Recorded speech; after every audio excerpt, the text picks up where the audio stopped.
I'm talking to the mic, I guess, for two reasons. One is because they're going to try to keep this on film, and I guess this allows my voice to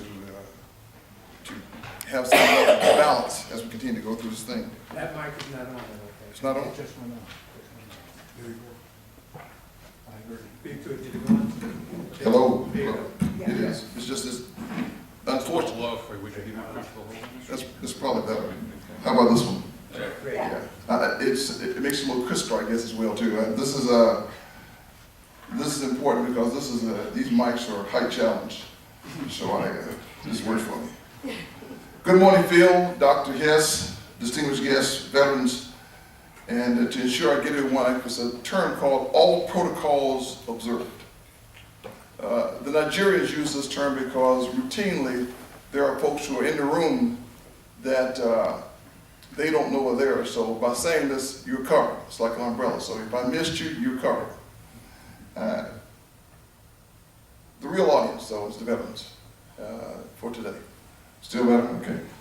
I'm getting hints in the crowd. Says talk a little closer to the mic. So good. Okay. Before I begin, I always take just a moment to remind us that the reason why we didn't dodge barricades or have to get frisked coming inside this building is because there are soldiers, sailors, and Marines, Coast Guardsmen, and others, policemen, firemen, etc., who are out there right now on the front lines to make sure that we can be in here. So before we begin in earnest, I'd like to just take 30 seconds to reflect on those service people who are out there allowing us to be inside this room safely. And equally think about those husbands, wives, daughters, sons who missed those birthdays. Because there's a couple of missed birthdays today. And they allow us to do this. Even if you have to, think back to your own days. And remember that this is critical to our survival. So it's about 30 seconds, and in your own way, think about it.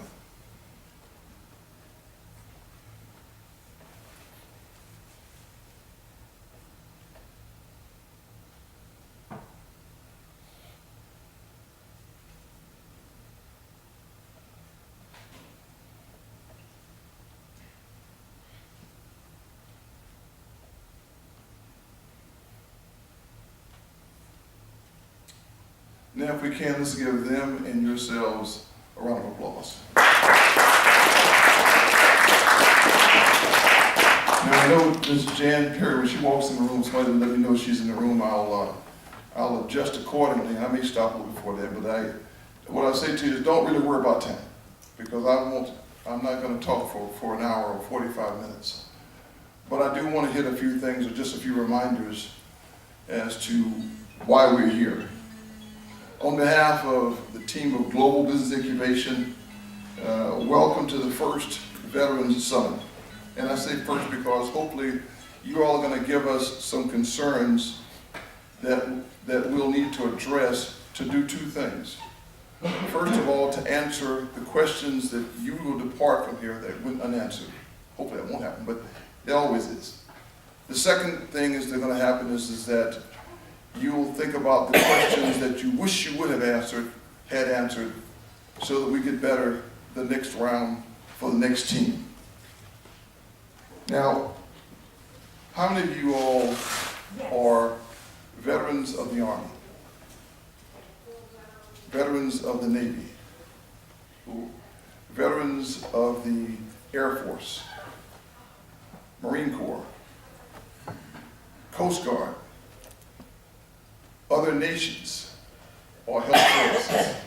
I forget sometimes we have another service called health services that is really a military service and has been around for a while, but now they even got a song. So I learned that the last couple weeks ago, and they actually can sing it. That's pretty good. How many of you have never served in uniform? I'm going to say to you all, thank you. I'm going to say to you all, thank you for your service. Thank you for being here, because that means you're here for a purpose, and that purpose is to help us reconnect and go forward in our second careers. Ronald Dellums told then Chief of Staff Sullivan when he was retiring. Now imagine General Sullivan was commanding at that time a 1.5 million man Army force. He was the Chief of Staff, the man. And Honorable Dellums told him, said, General, thank you for your ascendancy. You are now one of the most powerful men in America. You are a U.S. citizen who can voice his opinion. And that's a very true statement. I probably in the this last couple of years have provided more opinions on things than I have ever done uniformly. Because as you might suspect, as a member of the military, especially as a general, I reflect by definition my leadership. Now, it doesn't mean my voice was never heard. My voice was just blended into the decision process. And now we change. Now we get a chance to say what we think, but at the same time, one of the beauties of having been a military man is I've been a great teammate. Because every 4 years on Tuesday night or Tuesday, I'd go to the polls and I would vote. And every Wednesday morning I woke up and my president won. More of us as Americans ought to really kind of think that way because we learned how to be teammates. And that means just because we lost, don't mean we keep fighting. That's the political process. We join in and we go forward. 3 years ago, as I was transitioning, they helped me with my resume, helped me contact people. They told me how to dress. Hold on a second. I put it to the button. I apologize. They told me how to dress, what color suits to buy. They told me how I should put on accoutrements to complement what I'm wearing. They even told me how to comb my hair. I told them good luck with that one. And when they finished talking to me, I asked them, y'all done? They said, we are. I said, there's one accessory that you guys can't give me.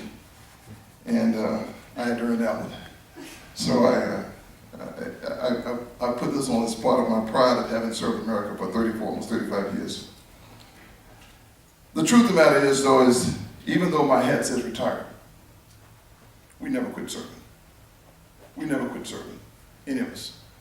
Because we have some skills, knowledge, and abilities that America needs, as well as our patriotism and commitment to being teammates of this nation.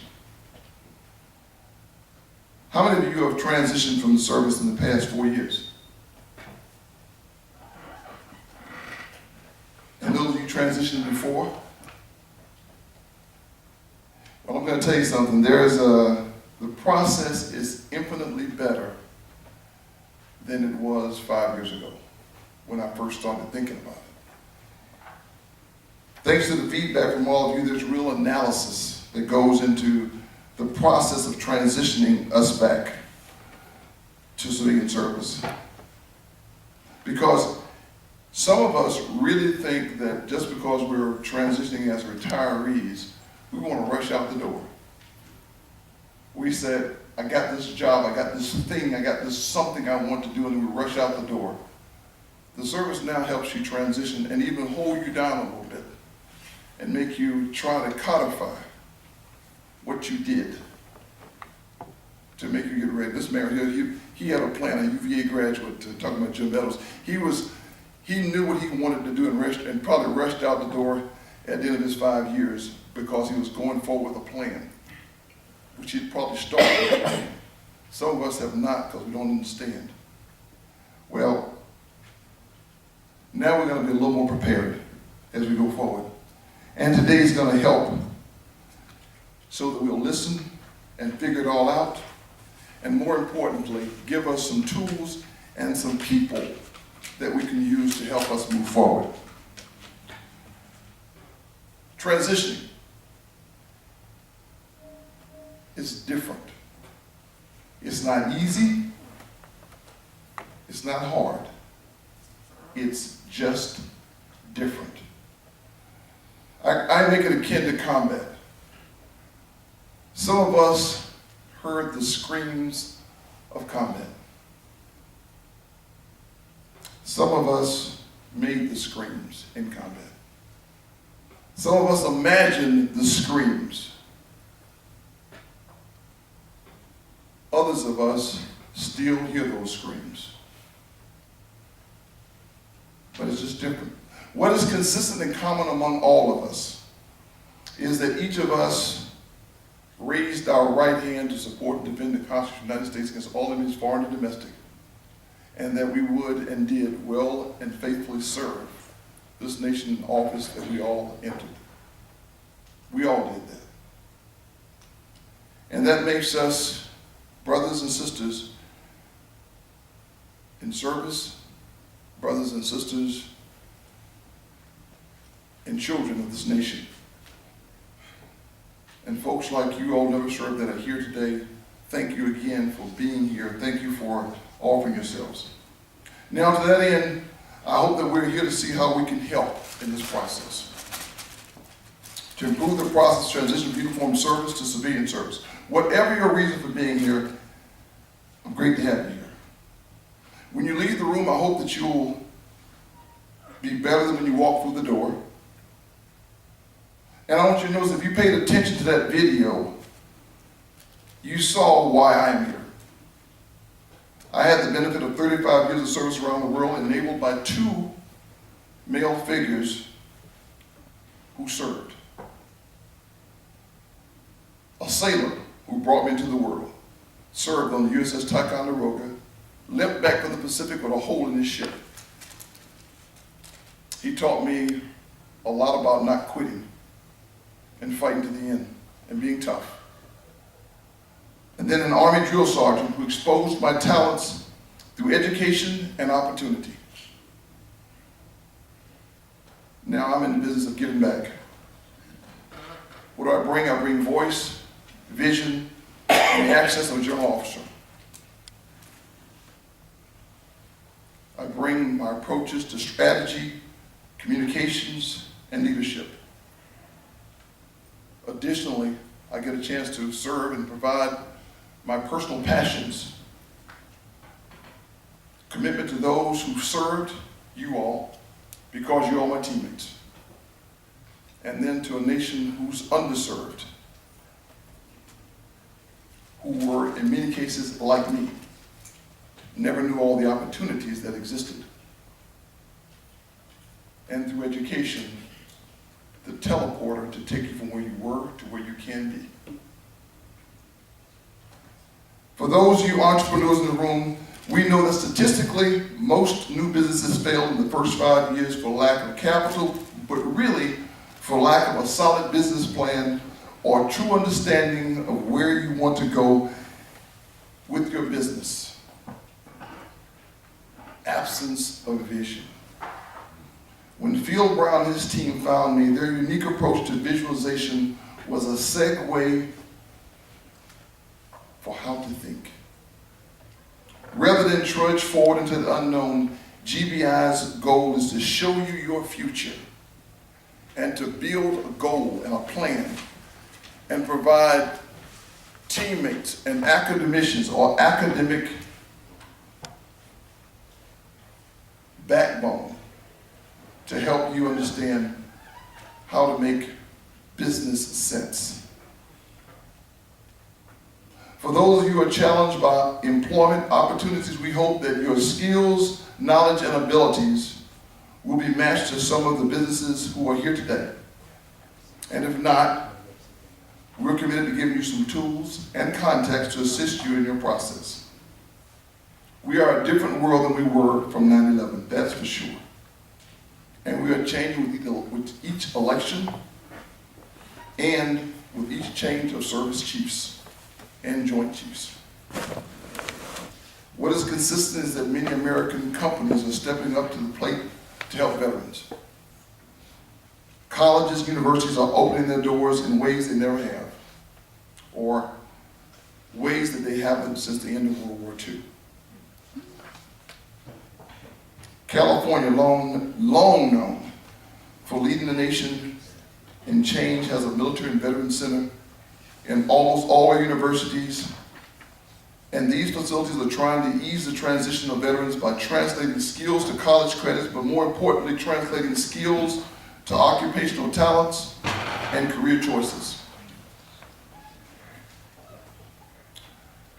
At my own university, the University of Central Missouri, they're called an innovation campus. We are linking high school to community colleges to university, driven by business demands and requirements leading to internships and jobs.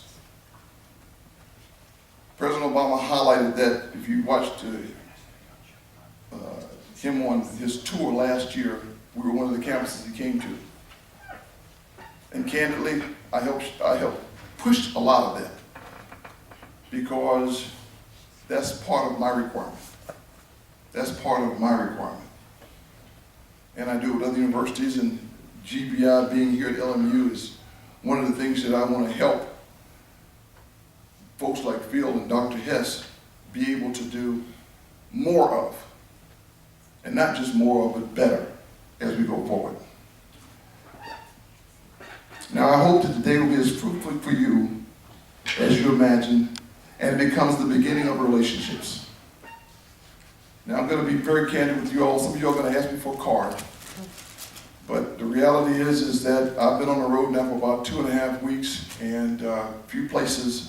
So I am cardless. I may have one card hidden, tucked away somewhere in my bag. So I'm going to give it to you if you want it, and you can contact me. My email address is ANGB CEO. For you folks in the military, you'll get it as Alpha November Golf Bravo Charlie Echo Oscar. I say it again slowly. Alpha November Golf Bravo Charlie Echo Oscar ANGB CEO @gmail.com. Send it again, over. I say again. Alpha November Golf Bravo Charlie Echo Oscar @gmail.com. America needs us again. They really do. Some folks know it, some folks don't. We will be assets wherever we go because we bring character, courage, and commitment, loyalty, duty, respect, selfless service, honor, integrity, and personal courage. We help you aim high. We bring that thing that in the book Good to Great that was consistently asked for by every company, the ability to be a teammate. And as Jim Meadows highlighted, we know how to become teammates because we don't get to pick and choose who leads us or who works for us. And if we want to remove that person, we better that person have demonstrated their inability to be trained. Because we know how to train. We know how to move forward. This afternoon we'll talk more about some of those things, but they need us.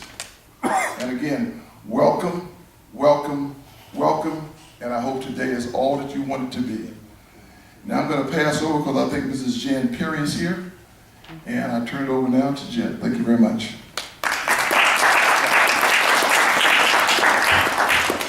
General Arnold.